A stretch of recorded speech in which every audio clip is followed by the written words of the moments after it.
রোজার মাসে চুরি করার মজাই আলাদা। বেটা একটু ধর ধর। এই রুমান্নের মতন ফাজিল আমি আমার জীবনে দেখিনি। কেউ যদি দেখে ইজ্জত থাকতো না। হে বেটা নাম। খারা নামতাছি। কই দে জিনিসটি।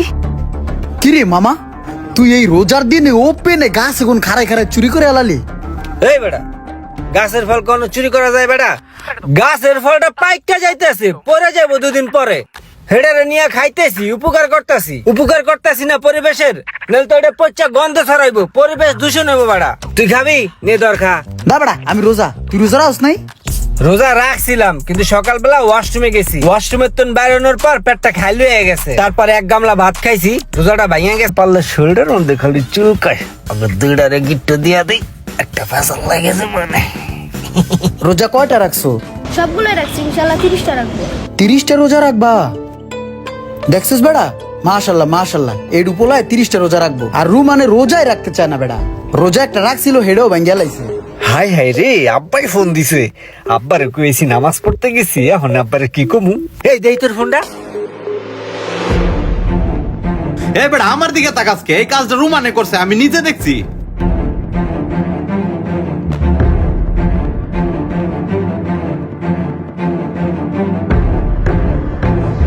হ্যালো, আসসালামু আলাইকুম আব্বা।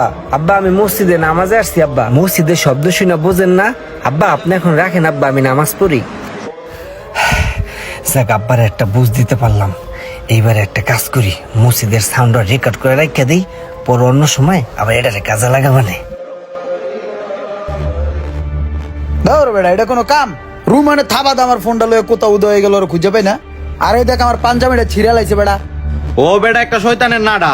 দেখ তোর মোবাইল নিয়ে কি আকাম কুকাম করে বেটা। এই তোর ফোন লা। কিরে মামা, তুই আমার ফোন লয়ে কই উদয় হয়ে গেছিলি গা? মসজিদে। মসজিদে গেছিলি গা নামাজ পড়তে? এই বেটা, আমি সহজে নামাজ পড়ি বেটা। আব্বাই বেটা আমার পাড়াইছে নামাজের লেগা। এখনো যদি আমি নামাজ পড়তে যাই, তাহলে তখন লাগে আড্ডাটা কখন দিমু? এর ভিতরে বেটা আব্বাই ফোন দিছে বেটা। এখন আমি আব্বারে কি কমু? এর জন্য তোর ফোনটা খাবাই লয়ে মসজিদে দিছি দৌড়।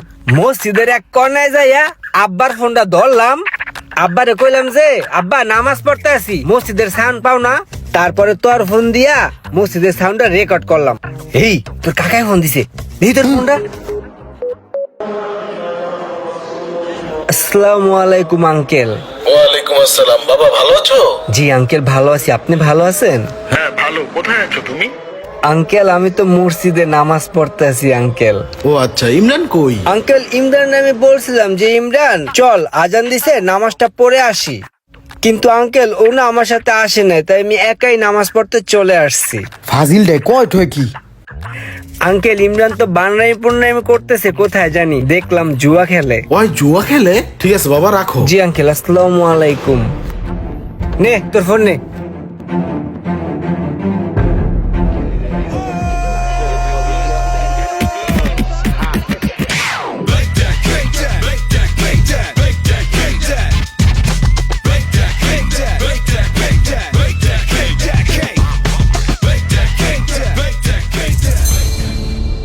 আসসালামু আলাইকুম ওয়া রাহমাতুল্লাহি ওয়া বারাকাতুহু। কেমন আছেন আঙ্কেল? শরীরটা ভালো আপনার? ওয়ালাইকুম আসসালাম। বাবা শরীরটা ভালো আছে। ওই ফাজিল, দেখ কিছু হিক। দেখছস কত নম্র ভদ্র? তুই তো একটা শয়তানের খারা জিলকি। তুই তো সালাম দিলি না। ওই ঠিকই আগে সালাম দিয়া লাইলো, বেয়াদব। বাবা তুমি ভালো আছো? তোমার আব্বু আম্মু ভালো আছে? জি আঙ্কেল, সবাই ভালো আছে। ওই হন ইমরান না, তুই যদি বাইরে চলাফেরা করস, কোনো বন্ধু বান্ধবের লগে আড্ডা মারস, তাহলে এই একমাত্র রোমানের লগে চলবি, আড্ডা দিবি। ওর চরিত্র তোর চরিত্র চাইতে অনেক ভালো। বাইরের কোন বাটপার চিটার টাউটার বন্ধু বান্ধবের লগে তোর যাতে না দেখি, এই রোমানের লগে থাকবি সব সময়। ওই আমার কাকার সামনে কেমন দরবে সাজ দিছে। বন্ধু ইমরান, তোর কাকা আমার ঠিকই চিনলো, তুই আমার চিনলি না। কত ভদ্র একটা মানুষ আমি। তো বাবা ভালো আছো না? এই লও, এটা তুমি রাখো, এটা দিয়া পেঁয়াজু খাই ইফতারের সময়। জি আঙ্কেল, আসসালামু আলাইকুম। জানতে আবার চায় রয়েছে বেদব। এমন কিছু বন্ধু বান্ধব আছে যারা বন্ধু বান্ধবের ভিতরে সবচেয়ে উচ্চ পদস্থ শয়তানের খারাজিল কি, কিন্তু সেই বন্ধুটি আপনার ফ্যামিলির চোখে দরবেশের ন্যায়। শেয়ার করে দিন আপনার সেই বন্ধুকে যে কিনা আপনার ফ্যামিলির চোখে রুমানের মতো দরবেশ সেজে রয়েছে। আর এই ভিডিওটির দ্বিতীয় পার্ট খুব শীঘ্রই আসছে।